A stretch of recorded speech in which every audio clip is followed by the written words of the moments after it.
වැලමිට නවන්න දිග හරින්න අමාරුයිද? වැලමිටේ වේදනාවක් දැනෙනවද?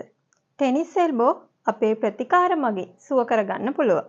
අත් වෙහෙසලා එකම ඉරියව්වකින් දෙයක් නිතරම කරනකොට වැලමිටේ එළිය පැත්තේ වේදනාවක් ඇති වෙනවා. මේ වේදනාව නිසා මුළු වැලමිටටම පීඩාකාරී තත්වයක් ගෙන දෙන්න පුළුවන්. අපේ වැලමිට අපි නිතරම එදිනෙදා වැඩ කරනකොට ක්‍රියාත්මක වන සංදියක්. අපි නිතරම අත හරවන විට මිරිකන විට වැලමිටට තමයි තෙරපුම එන්නේ. වැලමිටට සම්බන්ධ වෙලා තියෙන වැලමිටේ පහළ කොටසේ මාංශ පේශී ඇදීම නිසා වැලමිට ආශ්‍රිතව වේදනාකාරී තත්වයක් ඇති වෙනවා. මේ වේදනාකාරී තත්වයට තමයි ටෙනිස් එල්බෝ කියලා කියන්නේ.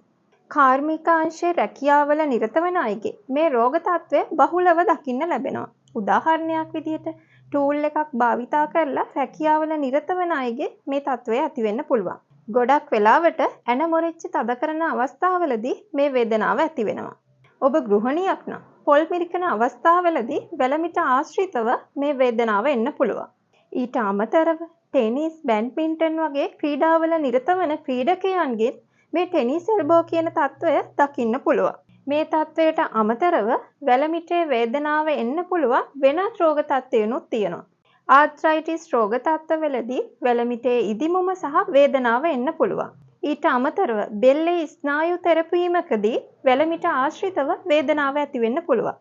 අනතුරකට පස්සේ අස්ථි බිඳී යාම නිසා ඩිස්ලොකේෂන් වැනි තත්ත්වවලදී වැලමිටේ වේදනාව එන්න පුළුවන්.